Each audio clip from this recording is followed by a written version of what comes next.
투자 판단의 최종 책임은 투자자 본인에게 있습니다. 안녕하세요. 오늘 저희는 최근 시장에서 정말 뜨거운 관심을 받았던 종목이죠. SUG 그룹 홀딩스, SUGP에 대해서 좀 깊이 파고들어 볼까 합니다. 네, 안녕하세요. 이 SUGP 주가가 그야말로 폭발적으로 급등했는데 왜 그랬는지, 그 배경에는 또 어떤 이야기들이 숨어 있는지 여러분께서 보내주신 자료들을 가지고 아주 속속들이 한번 파헤쳐 보겠습니다. 네, 정말 많은 분들이 궁금해하셨던 이슈죠. 맞아요. 오늘 저희 목표는 그냥 뉴스 기사 훑는 거 아니고요. 그 나스닥 상장 유지라는 결정적인 순간부터 또 주식 병합이라는 조치, 그리고 시장 참여자들의 정말 열띤 반응까지 이 모든 조각들을 한번 맞춰보면서 큰 그림을 이해하는 데 있습니다. 네, 좋습니다. 단순히 현상만 보는 게 아니라 그 원인과 과정을 입체적으로 분석해보는 시간이 될 것 같습니다. 네, 여러분께서 들으시면서 하고 뭔가 딱 감이 오실 수 있도록 흥미로운 사실과 분석을 좀 전달해드리도록 노력하겠습니다. 자, 그럼 본격적으로 분석을 시작해 볼까요? 네, 시작하시죠. 자, 가장 먼저 짚어야 할 부분은요. 이 SUGP가 상장 폐지라는 정말 절체절명의 위기에서 벗어났다는 점입니다. 네, 그게 가장 큰 시작점이었죠. 네, 이 홍콩 기반의 통합 보안 서비스 기업인데 한동안 나스닥의 최소 입찰가, 그러니까 주당 1달러 요건하고 또 공공주주 수 요건을 충족하지 못했어요. 그래서 상장 폐지 경고를 계속 받았었죠. 네, 자료들을 보면 상황이 꽤 심각했어요. 당장 내일이라도 상장 폐지될 수 있다는 불안감이 계속 있었던 거죠. 그렇죠. 실제로 2025년 10월 21일로 청문회까지 예정되어 있었으니까 회사 입장에서는 정말 미래가 불투명한 그런 상황이었습니다. 네, 맞습니다. 이 상장 유지라는 게 기업한테는 정말 생존과 직결된 문제입니다. 단순히 거래가 중단되는 걸 넘어서 기업의 신뢰도가 확 떨어지고 또 자금 조달도 어려워지고 여러 가지로 치명적인 결과를 가져올 수 있거든요. 그렇죠. 투자자들 입장에서는 당연히 가장 큰 불안 요소였을 거고요. 네. 그래서 이 상장 폐지 리스크가 계속 주가를 짓누르고 있었던 거죠. 그런데 정말 극적으로 2025년 10월 1일에 나스닥으로부터 모든 상장 규정을 다시 충족했다. 이런 공식 통보를 받게 됩니다. 네, 정말 타이밍이 절묘했죠. 청문회 딱 20일 앞두고요. 그러니까요. 덕분에 예정됐던 청문회도 당연히 취소됐고요. 이 소식이 시장에 어떤 영향을 미쳤을까요? 딱 봐도 엄청났을 것 같은데요. 이건 결정적인 전환점이었습니다. 가장 큰 리스크, 그러니까 상장 폐지라는 최악의 시나리오가 사라졌다는 신호잖아요. 네, 그렇죠. 불확실성이 해소된 거죠. 그렇죠. 이게 투자 심리를 정말 급격하게 회복시켰습니다. 그동안엔 상장 폐지될까가 선뜻 들어오지 못했던 투자자들이 이제 안심하고 들어올 수 있게 된 거죠. 일종의 족쇄가 풀린 느낌이군요. 네, 맞아요. 회사의 기본적인 안정성, 펀더멘탈이라고 할까요? 이 부분에 대한 신뢰가 회복되면서 그 이후에 나타난 폭발적인 거래량 증가와 주가 급등의 어떤 방아쇠 역할을 했다. 이렇게 볼 수 있습니다. 그렇군요. 그러니까 상장 유지 확정 소식이 일단 시장의 불안감을 싹 걷어내고 분위기를 반전시키는 첫 번째 도화선 역할을 했다. 이렇게 정리할 수 있겠네요. 네, 정확합니다. 그게 없었다면 이후의 급등은 상상하기 어려웠을 겁니다. 자, 그런데 이 상장 유지를 위한 회사의 노력 중에 또 하나 주목할 만한 조치가 있었습니다. 바로 주식 병합인데요. 네. 그 역분할 조치 말씀이시죠? 네, 맞습니다. 2025년 8월 25일에 10개의 주식을 한 개로 합치는 10대 1의 역분할을 단행했거든요. 이게 어떤 결과를 가져왔나요? 표면적으로 보면 일단 주식 병합을 통해서 주당 가격을 나스닥 최소 요구치인 1달러 이상으로 끌어올리는 그런 기술적인 목적이 있었죠. 그게 제일 큰 이유였고요. 네, 일단 상장 요건을 맞춰야 하니까요. 그렇죠.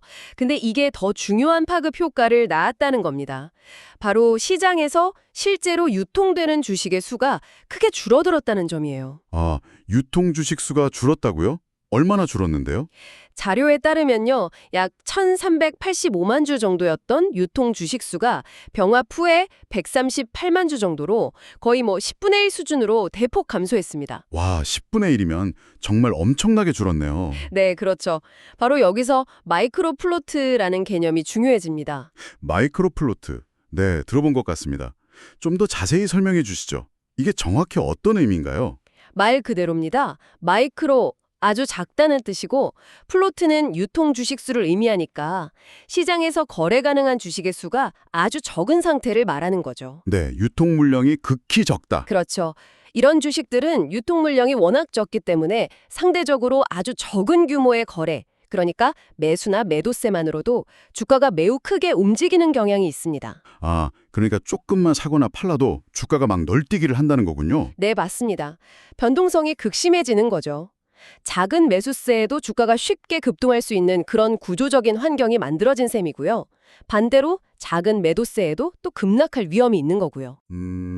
이게 양날의 검이네요. 그렇죠. 그런데 이게 단기적인 가격 변동을 이용해서 수익을 내려는 트레이더들한테는 아주 매력적인 조건이 될 수 있다는 겁니다. 아, 변동성이 크다는 것 자체가 기회가 될 수 있다. 네, 특히나 SUBUP 같은 경우는 상장 유지라는 호재까지 있었잖아요. 그러니까 기본적인 안정성은 확보된 상태에서 주가는 또 쉽게 움직일 수 있는 구조가 된 거죠. 아하, 그러니까 상장 유지라는 확실한 호재로 일단 투자 심리가 살아난 상태에서 주식 병합으로 인해서 약간의 매수세에도 주가가 크게 뛸 수 있는 뭐랄까 좀 가연성 높은 상태가 만들어졌다는 거군요. 네, 아주 적절한 비유입니다. 마른 장작 같은 상태가 된 거죠. 거기에 이제 불씨만 던져지면 확 타오를 수 있는. 그렇죠. 그리고 그 불씨 역할을 한 게 바로 다음 이야기할 내용들과 연결됩니다. 어쨌든 이 마이크로 플로트 상태가 단기 트레이더들의 투기적 수요를 강력하게 유인하는 결정적인 요인이 됐다는 겁니다. 그렇군요. 정리하면 상장 유지라는 안전판이 확보됐고 거기에 주식 병합으로 인한 마이크로 플로트라는 투기적 매력이 더해졌다. 이 두 가지가 만나니까 시장의 반응이 정말 뜨거웠군요. 네, 상상 이상이었죠. 자료를 보면 하루 거래량이 평소 대비 무려 2600% 이상 폭증했다고 나오는데 이건 정말 엄청난 관심이 집중되었다는 뜻인데요. 어떻게 이런 폭발적인 반응이 가능했을까요? 그냥 마이크로 플로트라는 이유만으로는 설명이 좀 부족한 것 같기도 하고요. 여기서 바로 세 번째 핵심 요인이 등장합니다. 바로 소셜미디어의 역할입니다. 아, 소셜미디어. 역시 빠지지 않는군요. 네, 요즘 개인 투자자들, 특히 젊은 투자자들은 정보를 얻는 방식이 예전과는 많이 다르잖아요. 레딧의 월스트리트 배츠 같은 커뮤니티나 스톡투익 같은 플랫폼, 아니면 다른 여러 소셜미디어를 통해서 정보를 굉장히 빠르게 얻고 또 공유합니다. 그렇죠. 정보 확산 속도가 어마어마하죠? 네, 이 SGP 상황, 특히 상장 유지 소식과 이 마이크로 플로트 상태라는 정보가 이런 채널들을 통해서 급속도로 퍼져나가기 시작한 겁니다. 개인 투자자들이 이 종목 봐라, 상장 유지됐고 유통 물량도 엄청 적네, 이거 한번 해볼 만 하겠는데? 이런 식으로요. 아, 일종의 소셜 버즈 현상이군요. 특정 종목에 대한 이야기가 온라인에서 막 퍼져나가면서 집단적인 관심을 만들어내는 거예요? 네, 맞습니다. 그리고 이런 정보 공유가 단순히 정보 전달에 그치는 게 아니라 주가에 구체적으로 아주 강력한 영향을 미치게 됩니다. 어떤 식으로 영향을 미치나요? 이런 소셜 버즈는 정보의 확산 속도를 기하급수적으로 높이는 동시에 투자자들 사이에 나만 뒤처지면 안 된다는 심리, 즉 FOMO를 강력하게 자극합니다. 아, 포모. 나만 이 기회를 놓칠 순 없다. 이런 거요? 그렇죠. 다른 사람들은 다 저거 사서 돈 버는 것 같은데 나도 빨리 타야 하는 거 아니야? 이런 심리가 확산되는 거죠. 이게 새로운 매수세를 계속해서 시장으로 끌어들이는 효과를 낳습니다. 그러면 그 매수세가 또 주가를 올리고 올라간 주가를 보고 또 다른 사람들이 들어오고 이런 식의 선순환 혹은 과열 양상이 만들어지는 거군요. 정확합니다. 일종의 자기 강화적인 상승 루프가 형성되는 거죠.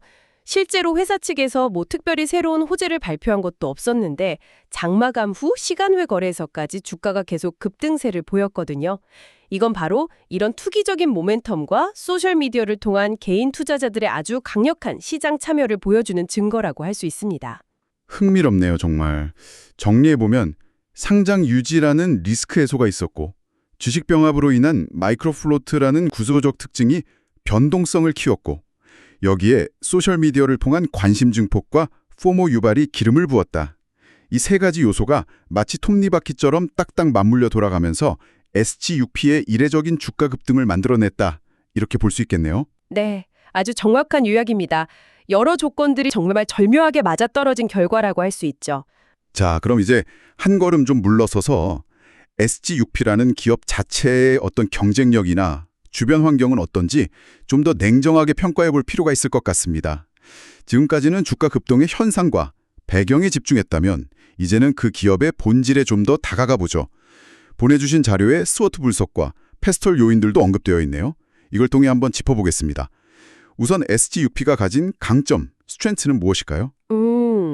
가장 큰 강점은 역시 홍콩 내에서 20년 이상 통합 보안 서비스를 제공해온 그 업력과 전문성이라고 할 수 있습니다. 20년 이상이면 상당히 오래됐네요. 네. 단순하게 경비 인력 파견하는 수준을 넘어서 보안 시스템 설계부터 설치, 유지 보수, 컨설팅, 그리고 관련 직업 훈련까지 아주 포괄적인 솔루션을 제공할 수 있다는 점은 분명한 경쟁 우위죠. 통합적인 보안 서비스를 제공한다. 그렇죠.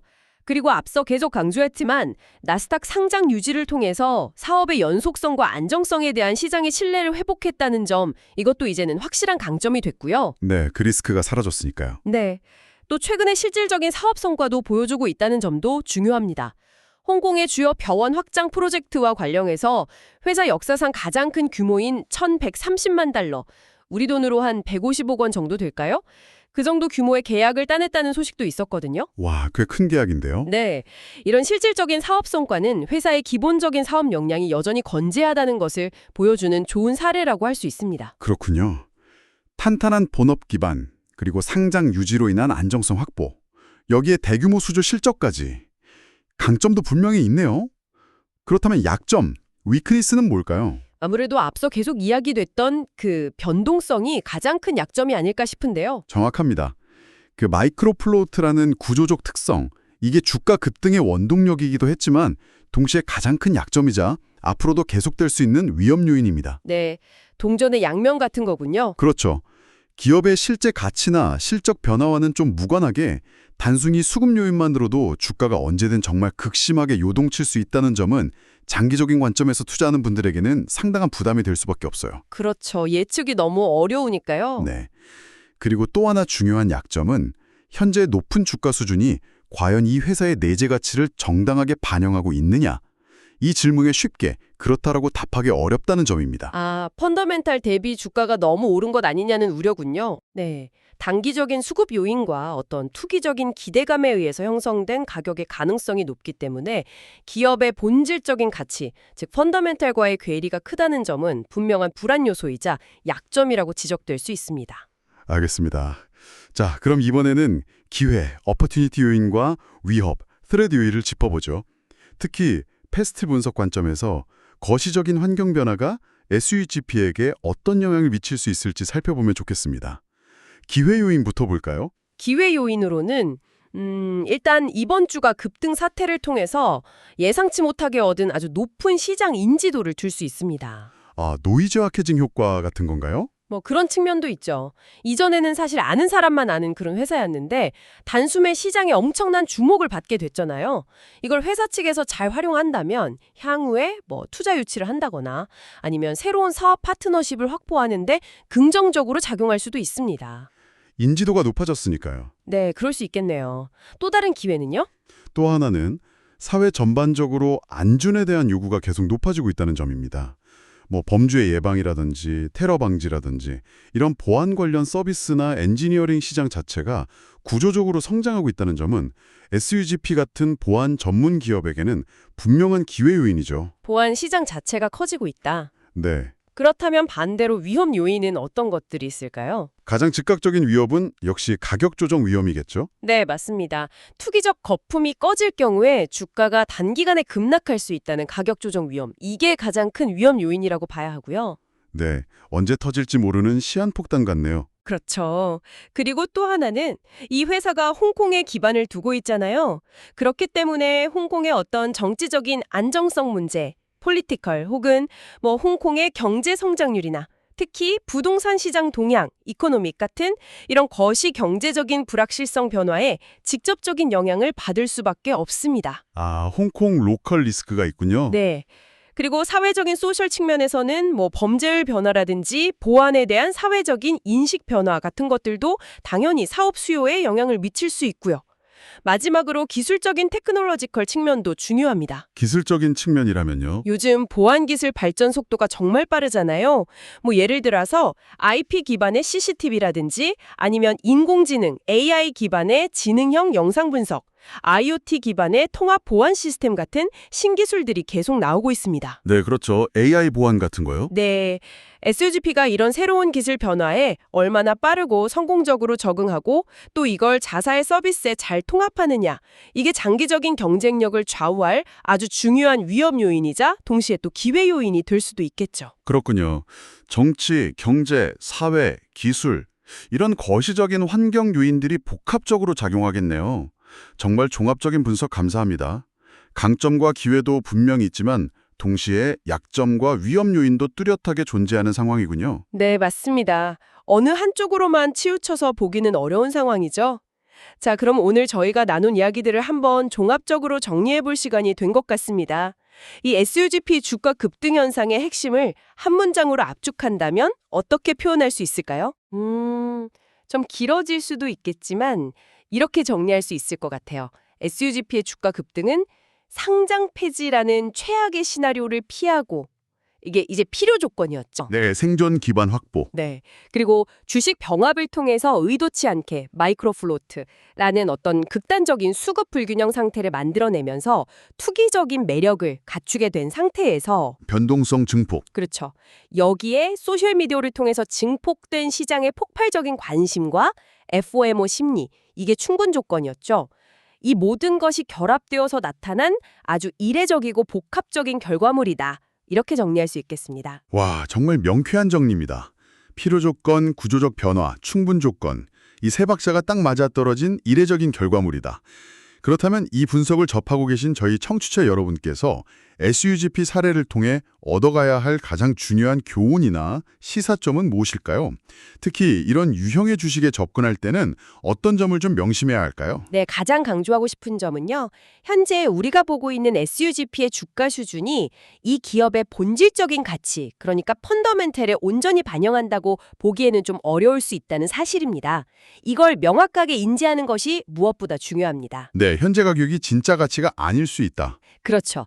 극단적인 수급 불균형 상태와 시장 참여자들의 어떻게 보면 좀 과열된 심리가 가격 결정에 훨씬 더 큰 영향을 미쳤을 가능성이 높다는 거죠.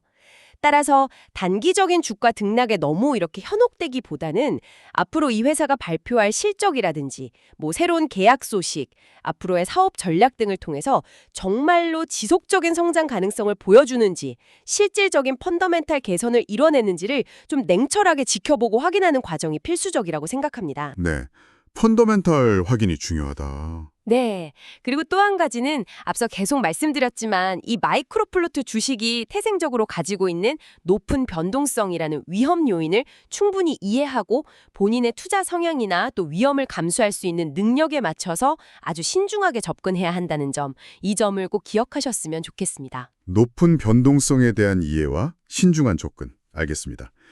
오늘 SUGP 사례 분석을 통해서 이 마이크로플로트 주식의 독특한 움직임, 그리고 소셜미디어가 현대 자본시장에서 얼마나 강력한 영향력을 미치는지 정말 생생하게 확인할 수 있었습니다. 참 흥미로운 여정이었는데요. 여기서 저희가 한 걸음 더 나아가서 이런 질문을 한번 던져보면서 마무리하면 어떨까 싶습니다. 네, 어떤 질문이실까요? 이런 현상이 과연 SUGP에만 국한된 것일까요? 앞으로 혹시 다른 소형주, 특히 비슷한 마이크로플로트 상태의 놓인 주식들에서도 유사한 패턴이 반복될 가능성은 없을까요? 정말 좋은 질문이네요. 충분히 생각해 볼 만한 문제입니다. 만약 그렇다면 투자자로서 우리는 소위 밈주식이라고 불리는 이런 현상에 대해서 어떻게 접근해야 할까요? 단순히 그냥 단기적인 투기 기회로만 바라봐야 할까요? 아니면 이런 현상들이 어쩌면 우리 자본시장의 어떤 구조적인 특징이나 때로는 좀 비효율성을 보여주는 중요한 경고 신호일 수도 있으니 그 의미를 좀 더 깊이 고민해봐야 하는 걸까요? 네, 바로 그 질문입니다. 이 질문에 대한 답은 오늘 저희 방송을 들으시는 여러분 각자의 생각에 한번 맡겨보도록 하겠습니다. 네, 깊이 고민해볼 만한 화두인 것 같습니다. 자, 오늘 SUGP에 대한 심층 분석은 여기까지입니다. 여러분께서 보내주신 다양한 자료들 덕분에 최근 시장의 뜨거운 감자였던 SUGP 주가 급등의 이면에 숨겨진 여러 복잡한 요인들을 다양한 각도에서 살펴볼 수 있는 아주 유익한 시간이었습니다. 네, 저도 함께 분석하면서 많은 것을 배울 수 있었습니다. 저희의 분석이 여러분께서 이 현상을 좀 더 깊이 이해하고 또 궁극적으로는 스스로 현명한 판단을 내리시는데 조금이나마 도움이 되었기를 진심으로 바랍니다. 항상 여러분의 성공 투자를 기원합니다. 내용이 좋으셨다면 구독, 좋아요 부탁합니다.